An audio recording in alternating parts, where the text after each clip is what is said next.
Okay, welcome back from lunch, everyone. Nice to see all of you guys. We're going to learn chanting this afternoon. I'm going to teach you guys first the history of it and where it comes from. I'm going to teach you the benefits of it.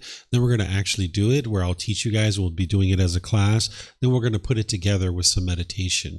So first, let me just explain to you the history of chanting and where it comes from. During the lifetime of the Buddha, he used chanting as a way to help his students to commit the teachings to memory, that he taught everything oral, that there wasn't the ability to write things down during his lifetime. The technology existed in China, but it didn't yet make its way to that region of the world. And we probably don't think about writing something down as technology, but 2,500 years ago, that was technology. So the languages that they were speaking vastly throughout the world, they were all oral languages. They didn't even have a script. So the way that people were able to remember the teachings is through reciting them orally.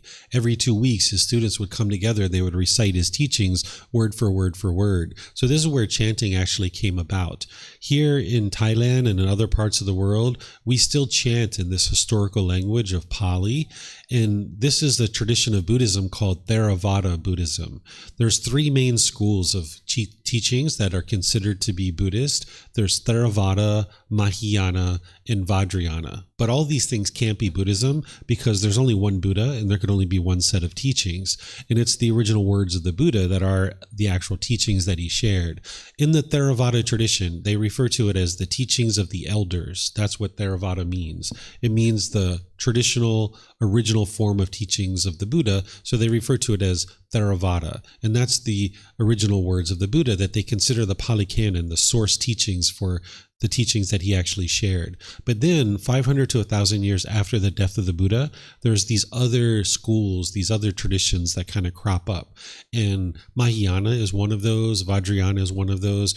The Theravada tradition you will see in Thailand, Myanmar, Laos, Cambodia, Sri Lanka, southern Vietnam. These are like the focal point of the Theravada tradition.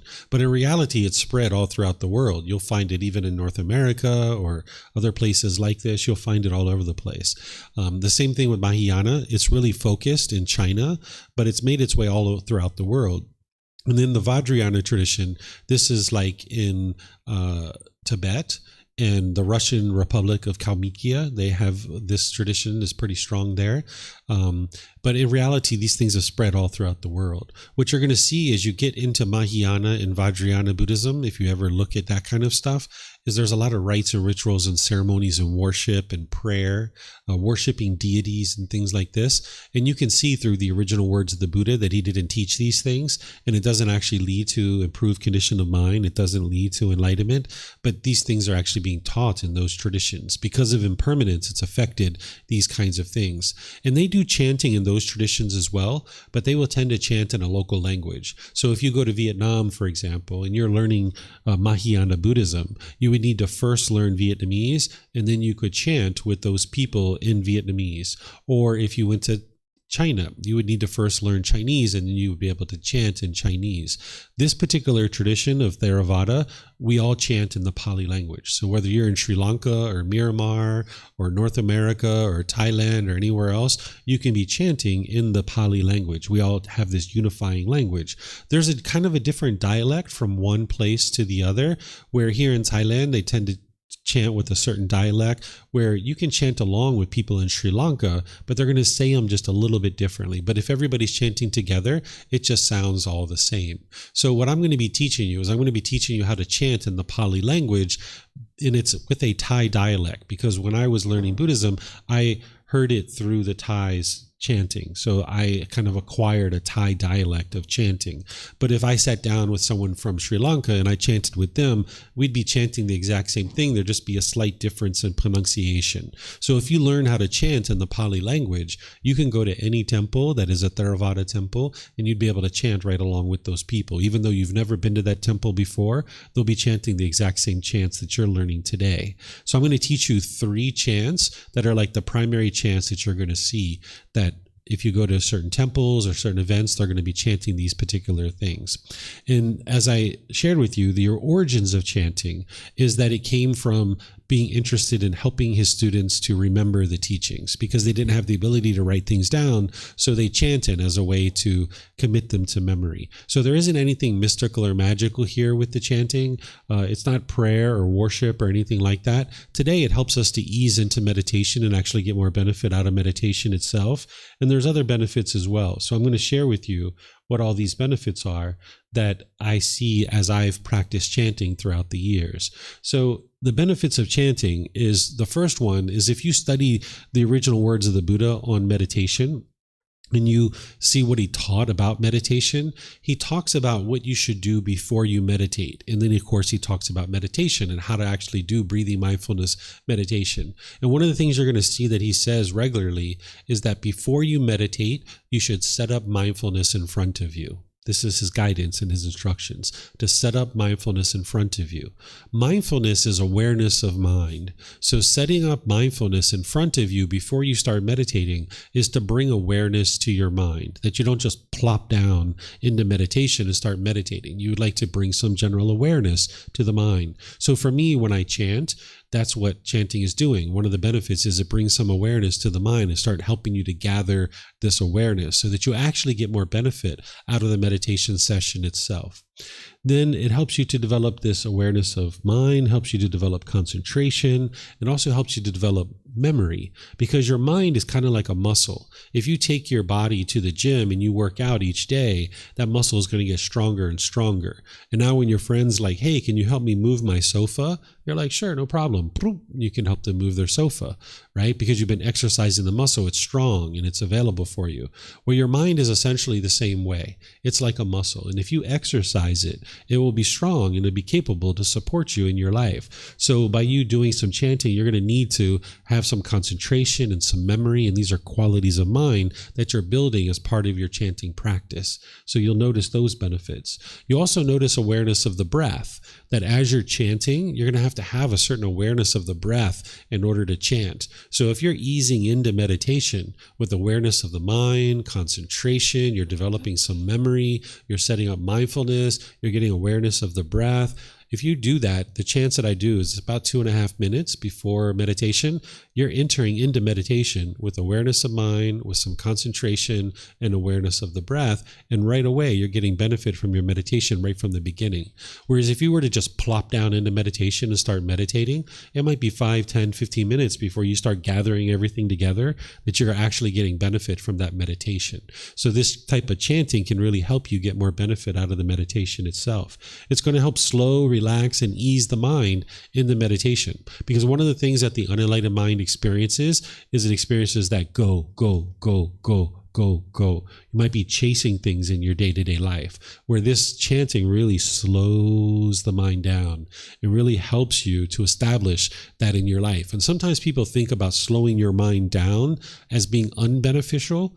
But what you're going to see is this is highly beneficial, because if you're going through life just rapidly making decision after decision after decision, you're putting decisions out into the world like rapid fire, and you're not thinking through the decisions that you're making, and now they're going to produce unwholesome results. So you would like to slow down your decision making. Whenever you're in a situation where you're feeling a lot of pressure and you have to make a whole bunch of decisions, just slow everything down. Don't make any decisions. That's the decision you would like to make, is don't make any decisions. Slow everything down so that you can think through, because any decision you put out into the world, it's going to produce results, either wholesome or unwholesome.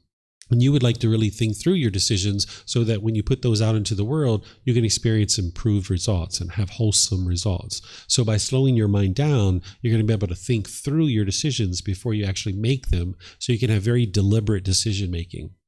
You also might notice that there's this audible indication of your chanting practice improving. When I first started doing this and meditating, it felt like I was hitting a brick wall, and I felt like I wasn't making any progress at all. But I could notice that my chanting practice was improving. Each session, each week, each month, I could notice this improvement to the audible sound of the chanting, and it was encouraging, and it was helped to build enthusiasm in the mind, and dedication and diligence. So you might notice that too, that week to week, month to month, your chanting practice is improving, and you'll maybe have some more enthusiasm and dedication and diligence to be able to learn and practice not just the chanting, but all the teachings of the Buddha that you'll be able to learn. You might notice that you cultivate respect and gratitude towards the elders and Gautama Buddha himself. What I mean by that is that these chants that we're chanting, they've been handed down for many centuries. They didn't just land in our lap. I didn't just go in the office over there and create these chants yesterday, right? These chants have been around for many centuries, for many generations. And these people over the time of history have found benefit in these chants, and that's why they handed them down from one person to the other, because they found benefit in them, so they handed it down to the next generation. So now that I've gotten these chants and I use them and it helps the mind and it's helped me to get to where I am today, I have this enormous amount of respect and gratitude for all these people that I'll never know their name. I won't have no way of knowing their name. There's like this long chain of people who will never know their name, but they handed down these teachings. They found enough value in them that, hey, I'd like to give this to the next generation. So I have an enormous amount of respect and gratitude for these people. And Gautama Buddha himself, it's helped me to cultivate that. And if you get to enlightenment, you'll surely have respect and gratitude, not just for the Buddha, but for all beings. Because when you experience this enlightened mental state, you'll know that this individual is the one who shared this, and you'll have enormous amount of respect for what you've been able to accomplish. So the chanting can kind of help cultivate that for you. If you don't do chanting, because this is the one thing that I will teach you that is optional, that if you don't chant, you can still get to enlightenment. It's not required. That's why on the path to enlightenment, you're not going to see right chanting. Right? It's not like something that during the lifetime of the Buddha, you had to chant in order to get to enlightenment. You can see it in his teachings. He talks about how you need to recite the teachings in order to get to enlightenment. But nowadays, we don't have to, because we have books and audiobooks and videos and podcasts. Those things can capture the teachings. We don't have to recite them in order to remember them. We can remember them in other ways.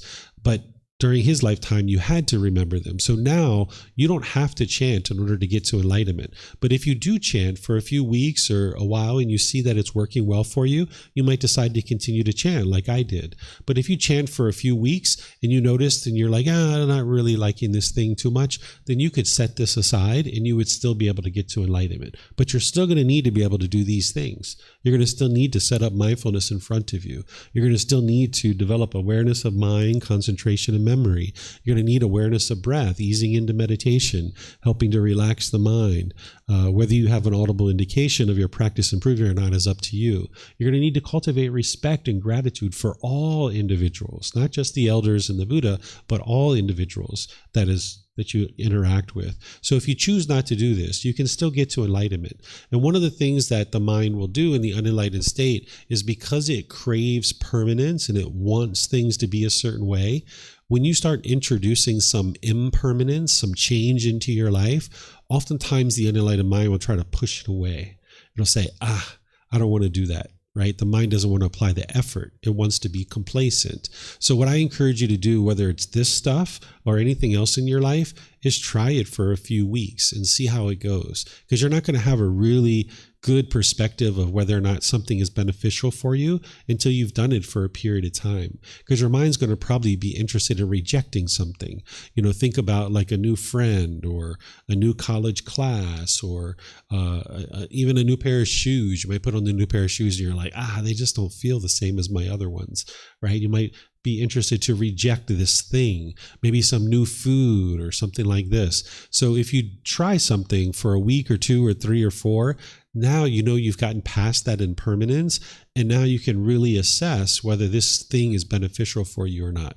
These are the benefits that I see, and you might notice these and you might notice other ones as well, but you won't notice that if you don't actually try it and work with it for a while. So I encourage you to use these for a few weeks before you determine whether or not you would like to keep it or not. But if you decide ultimately not to keep it, you can still actually get to enlightenment.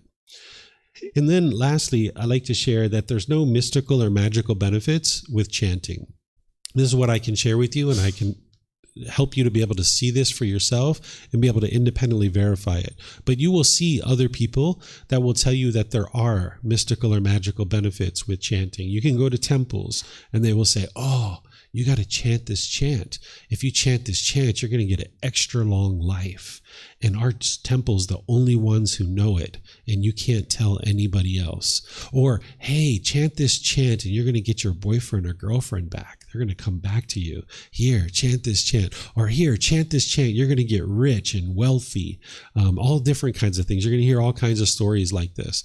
Well, don't believe those people, but don't believe me either, right? That if somebody tells you, here's the special chant, you're going to get an extra long life if you chant this chant. Well, look around the temple. Do you see a whole bunch of people that are 150, 200, 300 years old? Because if you do, then maybe they figured something out, right? But if you look around the temple and you don't see a bunch of people that are 150, 200, 300 years old, then you know that this isn't true. They're just believing it, right? Or think about it this way. If there was really a chant that you could chant and you would get rich and wealthy, don't you think that would have spread like wildfire by now? Right? Like you go to a restaurant and you have like a good dessert. How many people are you interested in telling, right? You'd like to go out there and tell your friends and your family like, oh my gosh, this restaurant was so good. You got to go have this dessert. It was amazing. That ice cream, right? Like, let's go taste that ice cream, right? Like, you've done that before. Like, think if there was really a chant that you could instantly get rich and wealthy, it would have spread through humanity like wildfire. And that's not what the Buddha is teaching you anyway, right? There's no harm in becoming wealthy, but that's not what's going to lead to your peacefulness and your joy. It's not the outside material things that's going to lead to that. So there isn't anything mystical and magical with these chants, and you can see this truth for yourself by independently verifying it. But these chants do accomplish these benefits. Okay, so you guys have any questions on the benefits of chanting? The question wing over here. You're looking? No? Okay, let me see if we have any online.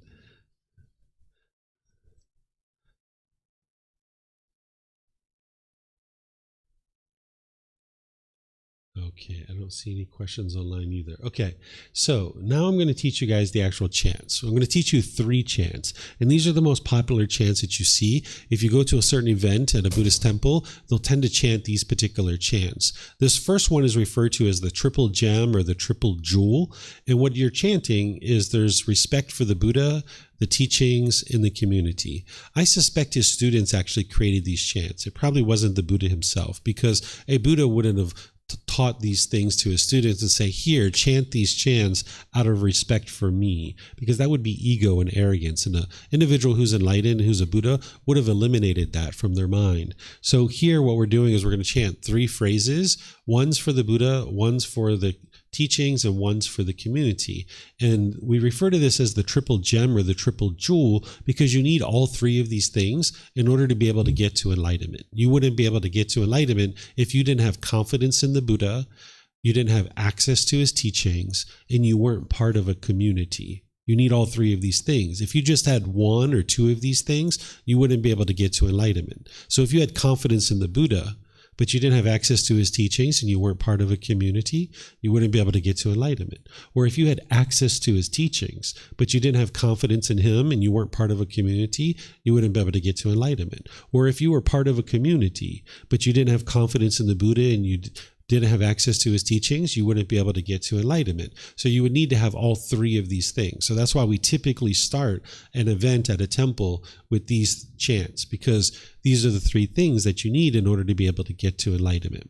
So the way that I'm going to teach you this chant and all the others is we're going to do it 4 times. I'm going to do it once by myself so you guys can hear what it sounds like. Then I'm going to do it a second time, but I'm going to show you where I'm taking breaths so you kind of have a guidance of where I breathe. Not that you have to breathe there, but it just gives you the idea of where you might choose to breathe. Then we're going to do it a third time where all of us together are going to do it, and I'll instruct you in the breath as we're going through the chant. And then we'll do it a 4th time where I won't give you any instruction. We'll just be doing it as a group, just doing it on our own without any kind of guidance or anything like that. So you'll see how I do this. Okay, so here's the first time through where I'm just going to do it so that you guys can hear it and hear how it sounds. Okay, so here's how it sounds. Arahang Samma Sambuddho Bhagava Bhutang Mahakavanang Apiva Teami. Oops. Savakato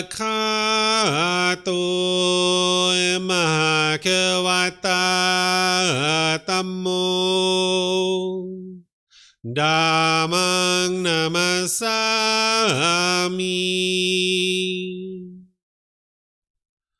Supatipano Mahakavato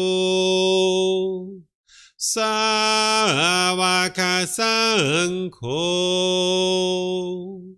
Sanghang Namami.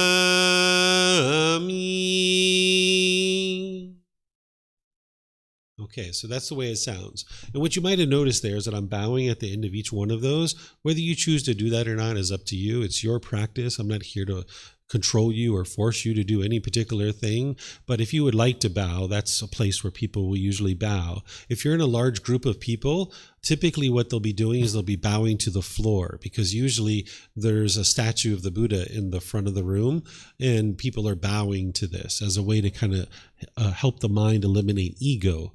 So whether you choose to bow or you choose to bow with your hands like I did, it's totally up to you. But that's what I do out of respect for the Buddha, out of respect for his teachings, and out of respect for the community, right? So that's something that you will see. Okay, so the way that you can breathe here, if you would like, is there's kind of like natural pauses at the end of each one of these. So what I do is I take a big breath here at the beginning, and then I chant Arahang Samma Sambuddho Bhagava. And here I take a breath at the end of Bhagava. And then Bhutang Bhagavanang Apiva Teami. And then as I'm bowing, I'm going to be taking a breath as I'm bowing to kind of refresh the lungs. Savakato Mahakavata Tammo. Then there's a little breath here. Dhammang Namasami. And then as I'm bowing, I'm taking a nice deep breath. Supatipano Mahakavato. Little breath here. Savaka Sangho. Another breath here. Sanghang Namami. And then as I'm bowing, I'm taking a big breath, because then we have another chant after that we're going to lead into it. Okay, so that's the second time through. So now we'll do it a third time through, whereas if you guys would like to join, you're welcome to join in and we'll chant together. And I'm going to guide you of where the breath is so that you can learn where to actually breathe. Whether you breathe here or not, it's up to you, but this is an ideal place to breathe because there's like a natural pause in the chant, which gives you a nice place to actually breathe. Okay, so what some people like to do, let's see if it's still there. We've actually moved a few times. Nope. Not there. I used to have a chanting sheet here.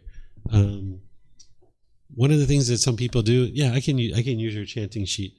Since you guys are learning to chant, what some people do when they're chanting, it's up to you whether you do this or not. You can put this on the floor, you can hold it in your hand, you can do whatever you like. But one of the things that some people like to do is they hold it in their hand like this as a way of chanting. So if you guys would like to learn and do it that way, you're more than welcome. So I just usually show that to you.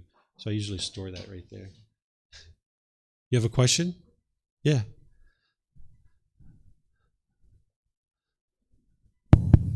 I've noticed that when you're saying that there is a PH, when it starts with a PH, you're saying M. Is that correct? Yeah. People pointed this out to me about a year ago when I started using the microphone, because ever since I've been using the microphone, there's that p.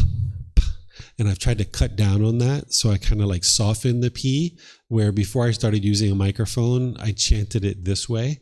So I wrote this out when I was chanting it, right? Before I had the microphone. And then when I started using the microphone, it's changed slightly. But it is like this. It's Arahang Samma Sambuddho Bhagava Photang Bhagavantang. So I tend to soften it because of the mic. Yeah. People point that out a lot. That's good. You're paying attention. Yeah. Okay, so you guys would like to try this? Okay, so I'm going to show you guys where to breathe as we're doing this, okay? So here I take a nice deep breath. Arahang Samma Sambuddho Bhagava. Breath. Photang Bhagavanhang Apivateyami. And here taking a big breath. Savakato Bhagavata Tammo. Little breath. Dhammang Namasami. Big breath here. Supatipano Bhagavato. Little breath. Savaka Sangho. Little breath. Sanghang Namami. And then there's a big breath there. Okay? All right, so now we'll do it a fourth time where I won't be giving you any guidance. We'll just go through it. Okay? So you guys ready? All right. Pretend like you're on The Voice. Pretend like you're on American Idol or something, or wherever you're from, right? All right. You guys ready? Arahang Samma Sambuddho Bhagava. Photang Bhagavanhang Apivateyami.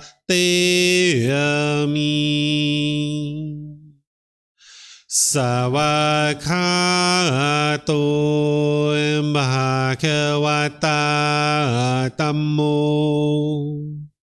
Dhammang Namasami.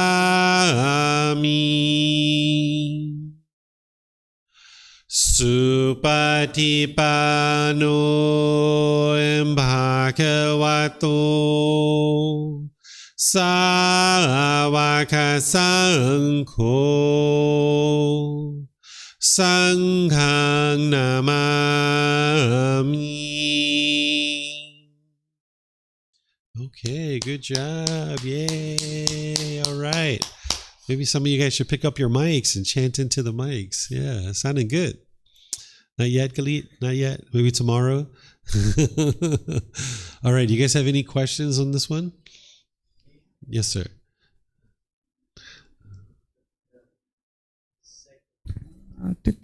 The second sentence is kind of strange. Every time I try to read it, it's different. Savakato?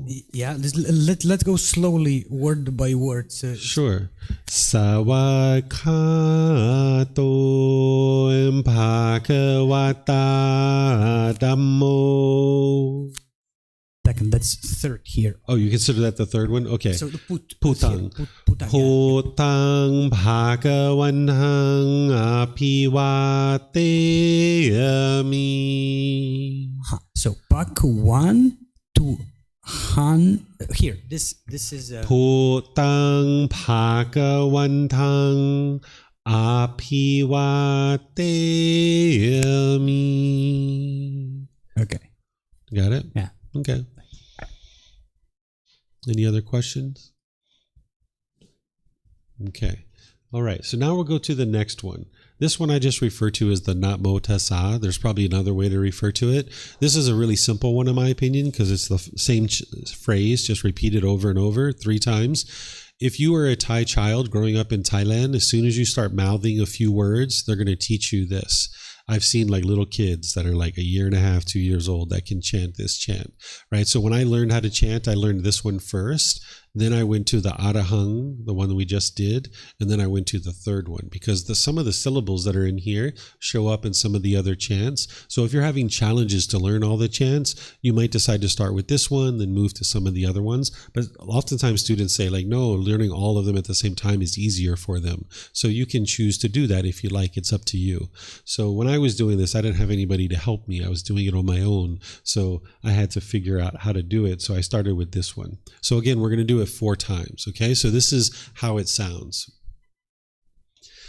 Namo Tassa Bhagavato Arahato Samma Sambuddhassa. Namo Tassa Bhagavato Arahato Samma Sambuddhassa. Namo Tassa Bhagavato Arahato Samma Sambuddhassa. Okay, so that's the way it sounds. Okay, that rolling R took me a long time to get. That was really hard for the American tongue. Some of you guys probably speak languages that you do that all the time, but that was really hard for the American tongue. It took me a long time. Okay, so now I'll do it the second time. I'll show you where I'm breathing. Okay, so I'm breathing in deep on the way into this chant because I've just bowed on that last chant, and then it's Namo Tassa Bhagavato. There's a little breath here. Arahato Samma Sambuddhassa. And then I'm taking a big breath here. Namo Tassa Bhagavato. Little breath. Arahato Samma Sambuddhassa. Big breath. Namo Tassa Bhagavato. Little breath. Arahato Samma Sambuddhassa. Okay, so that's where we breathe. Right, those natural pauses. So now we'll do it a third time where you guys can join in and I'll guide you in the breath. Okay, so if you'd like to take a nice deep breath. Namo Tassa Bhagavato. Breath. Arahato Samma Sambuddhassa. Breath. Namo Tassa Bhagavato. Breath. Arahato Samma Sambuddhassa. Breath. Namo Tassa Bhagavato. Breath. Arahato Samma Sambuddhassa. Okay, so now we'll do it a fourth time where no coaching. We'll just go through it. Okay. Namo Tassa Bhagavato Arahato Samma Sambuddhassa. Namo Tassa Bhagavato Arahato Samma Sambuddhassa. Namo Tassa Bhagavato Arahato Samma Sambuddhassa. Okay, that's the second one. Any questions on this one? Yeah, you had a question?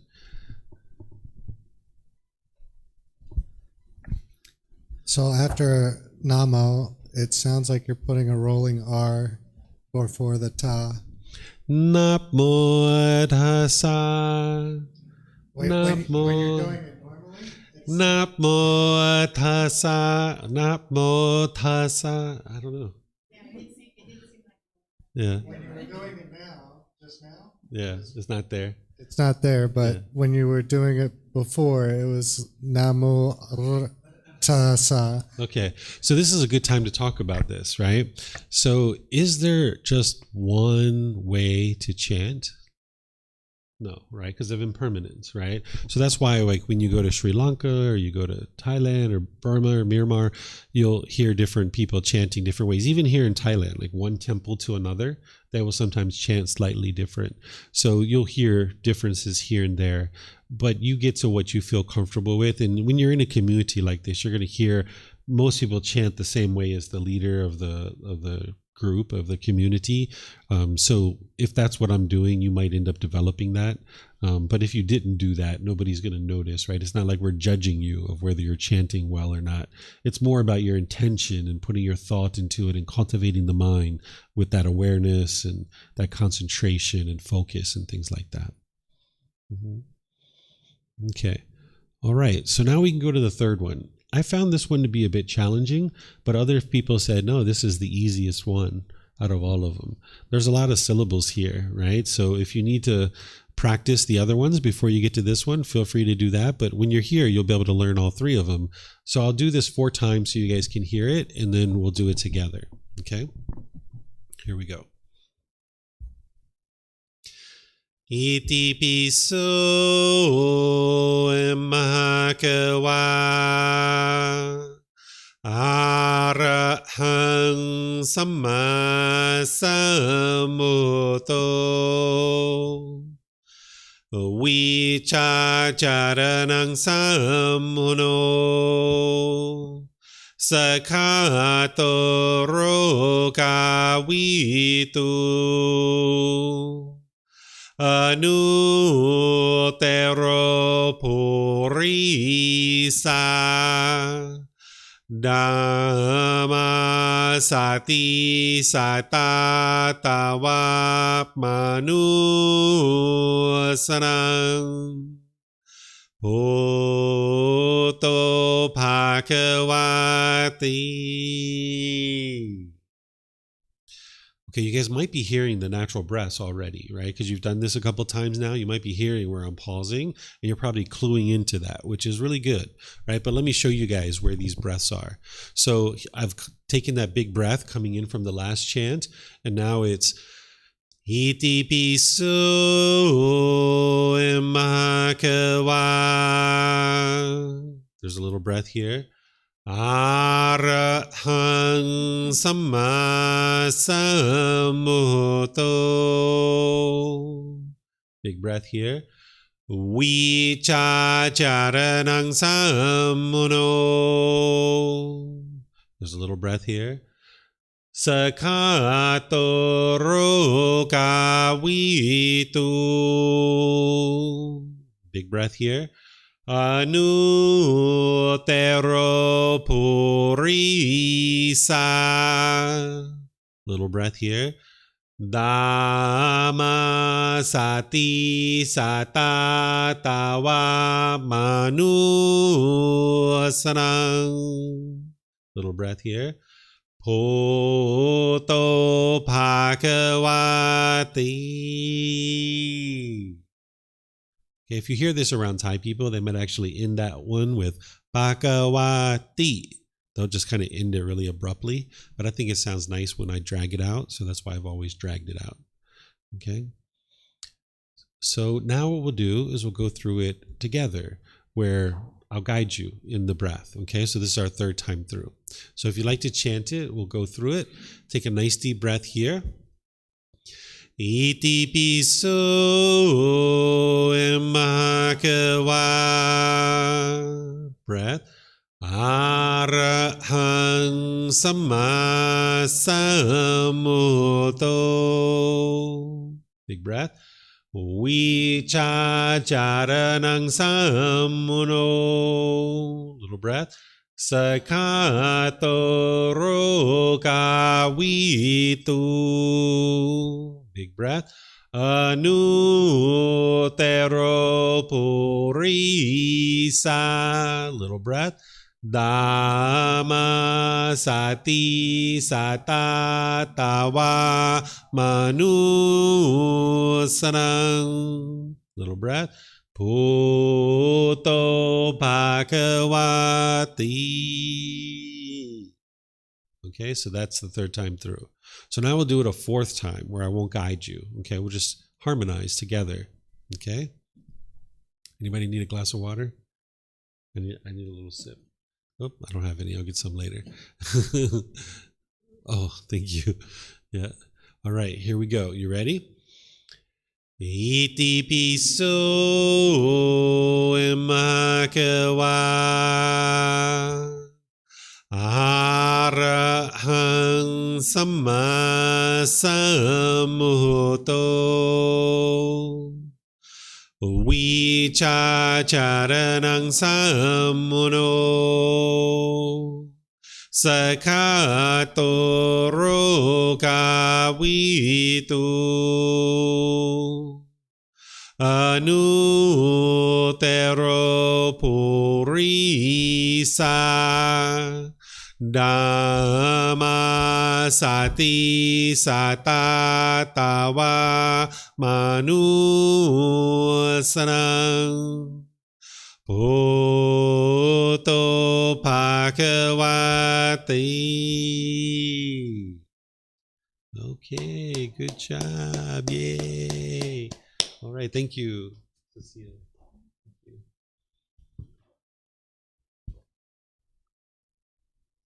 Any questions? Do these chants have names? Like there are 3 different ones, and probably people are talking about just like, let's do this or this. Yeah. They have like titles or? Yeah, the first one I call the triple gem or triple jewel, and then I call the next one the Namo Tassa, and then I call this one the Itipiso. But there's actual real names for this. It's like, I think it's called the recollection of the Buddha or something like that. If you look in chanting books, some people have given them names, but I just refer to them in this way, like the triple gem or the Namo Tassa or the Itipiso. Cool. Yep. Yep. Simple, easy. Easy to remember. Remember the Eightfold Path. Remember the 5 precepts. Remember how to do meditation. That's what's super important. So these, I just make it really simple for you. Yep. Sean? Yeah. This might be more of a grammar question. The enlightened one translates to arahant. Why is it different in the top verse versus like the second one down? It's arahato and then arahang. Are you looking at this chant or one of the other ones? I'm looking this at one? the repeat 3, the repeat 3. Oh, okay. See, it's arahato. Yeah. And then it's arahang in the next one for the enlightened one. Yeah, it's a Pali language. I don't know the Pali language really well. Okay. I wouldn't be able to answer that. But arahato, this is the way to refer to arahant. Remember arahant from that 4th stage of enlightenment? So something in here, this one I know means homage or respect. And something in here probably makes this word arahato mean the perfectly enlightened one. But I don't know Pali, so I don't know. You'd have to talk to someone who's expert in Pali. Okay, sounds good. Thanks. Yep. Anything else? Let me look online to see if we have questions here. Those of you guys online, you can ask questions through putting those into the comment section, either Facebook, YouTube, or in Zoom. Okay, I'm not seeing any questions anywhere. Okay, so what I'd like to do is I'd like to propose that we do all 3 together without any guidance, with nothing. No training wheels, no nothing. You guys okay with that? Start from the beginning. We'll just roll right on through. Okay? Game? You can use the mic if you like. That way the people online can hear more than just me. You might get a call from like The Voice or American Idol or something. Yeah, you don't know. Very likely. Yeah, you don't know. Very likely. Okay. If someone else would like to pick up a mic, yeah, pick up a mic. Yeah. Okay, you guys ready? Yeah, why not? Go Yeah, for please. it. Yeah. The more the better.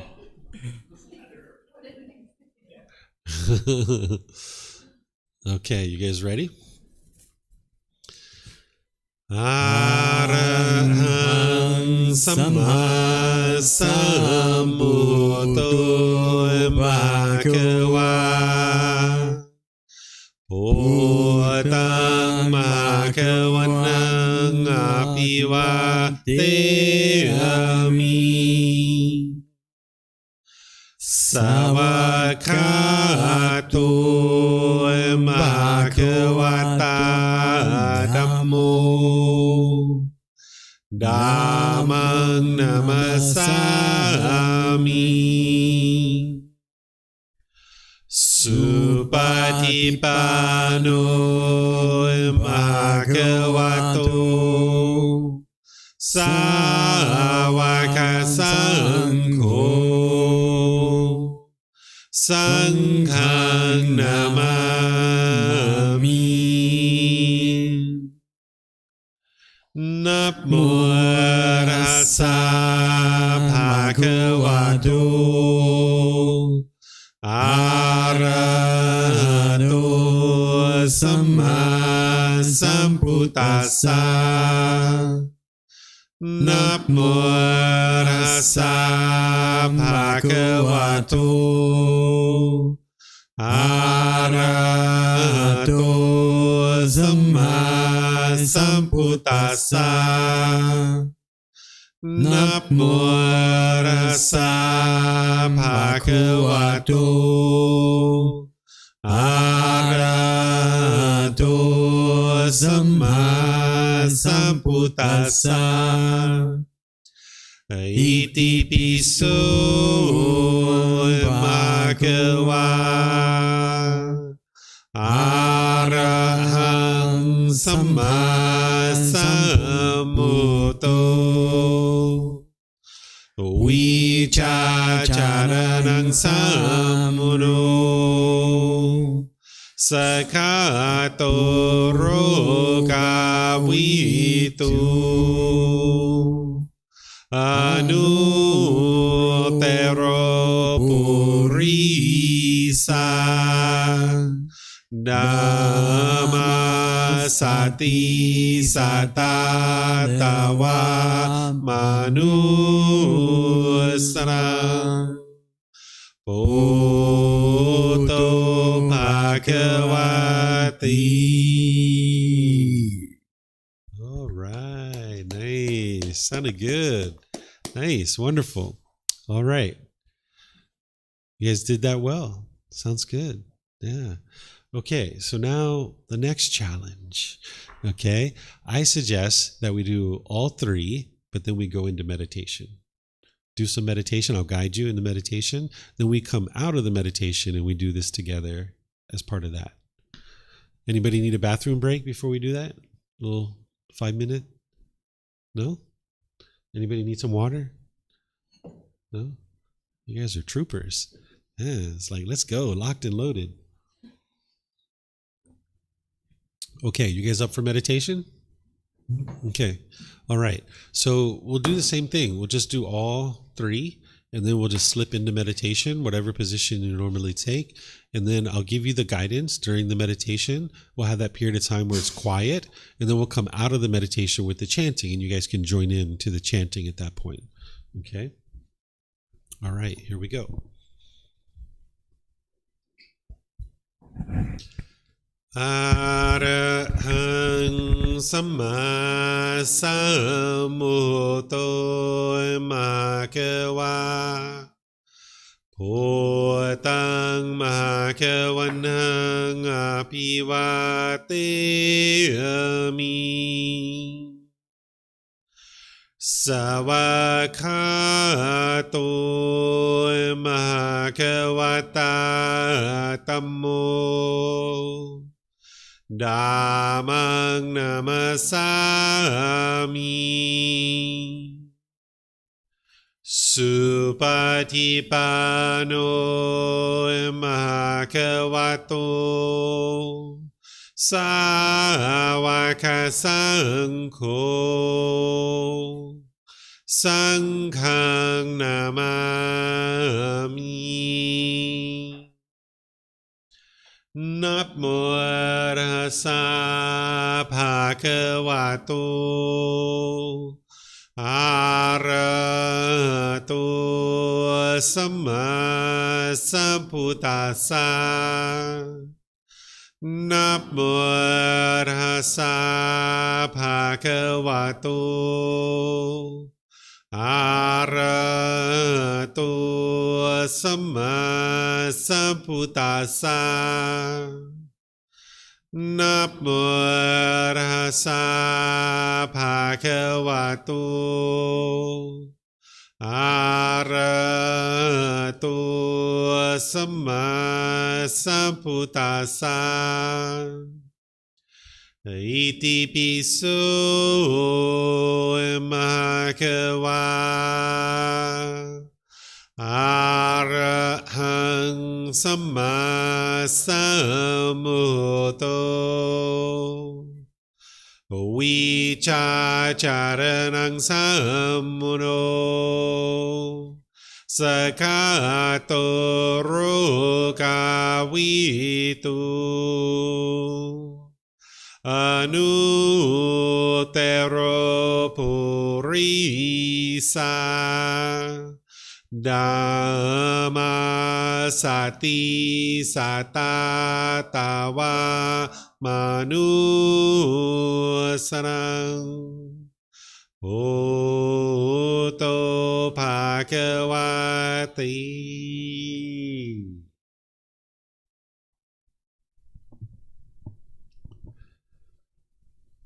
Okay, with the lower body and hands and arms comfortable, and the upper body erect. Just close the eyes and start breathing in through the nose and out through the nose. Here you're just looking to establish the breath. A nice, natural, steady, consistent breath. Not forced or controlled. Just a gradual inhale through the nose, experiencing the full breath. And then, whenever you're ready, exhale out through the nose. Breathing in and out. Breathing in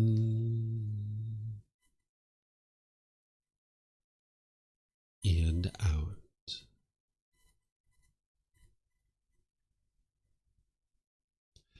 Your breath may not match up with the guidance that I'm providing, and that's okay. This is your practice. I'm just here for guidance. You can use this voice as a reminder that whenever you get to the next inhale, breathing gradually through the nose, developing a nice, natural, steady, consistent breath. And then whenever you're ready, exhale out through the nose, experiencing the full breath. Breathing in and out.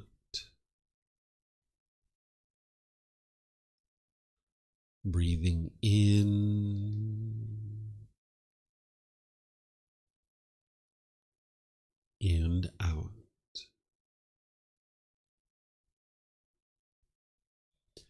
With the breath well established, start fixating the mind on the breath, either the sound of the breath coming into the nose or the sensation of air moving over the skin into the nose. The breath is the present moment. Fixate the mind on the breath, the present moment. Breathing in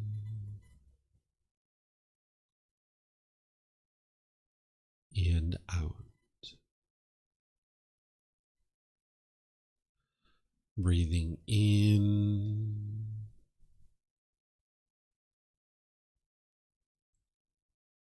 and out.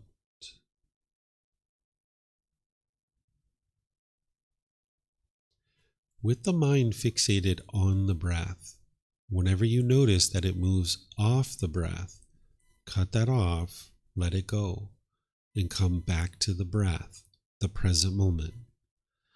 No need to observe the thought, label it, judge it, analyze it, or even try to figure out where it's coming from.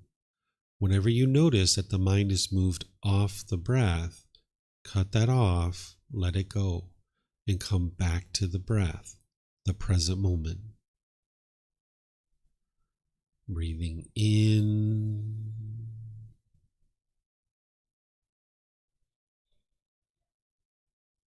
and out.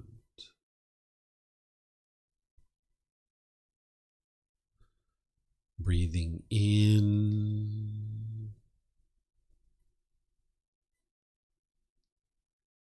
and out.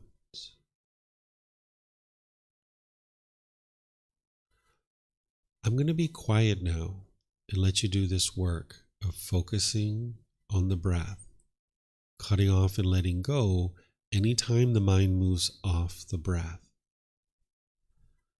You have nowhere to go. There's nothing to do. No one needs you right now. This is your time to focus on the breath. Breathing in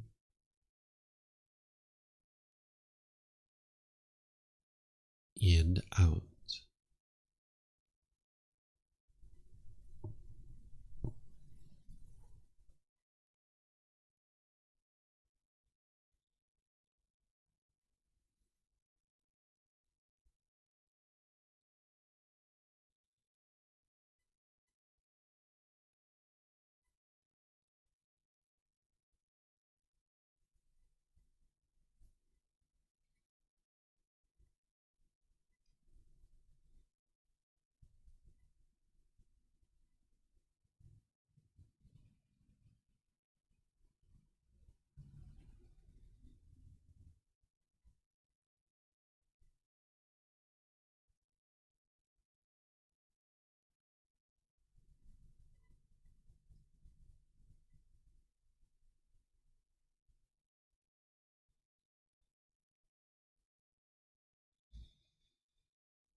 อะระหังสัมมาสัมพุทโธภะคะวา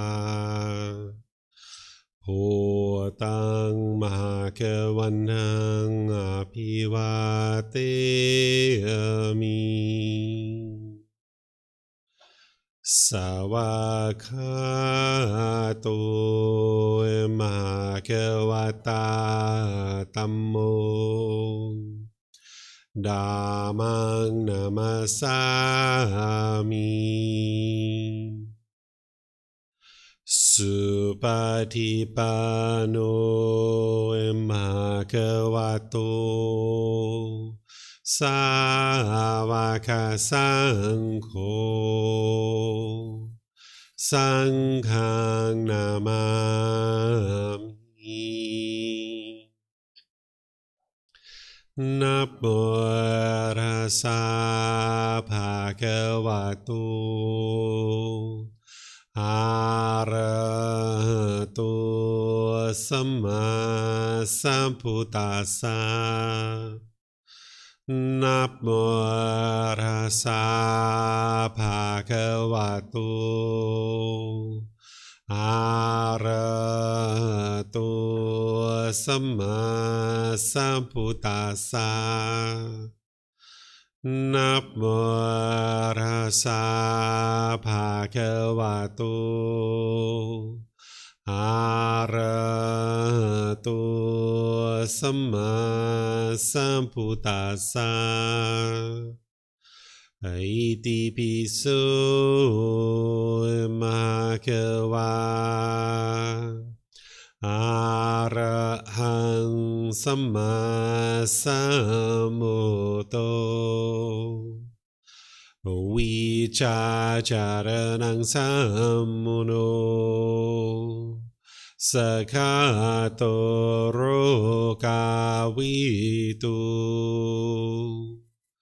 อนุเตโรปุริสาดัมมาสติสัตตาตาวามนุสนังโอโตภะคะวะเต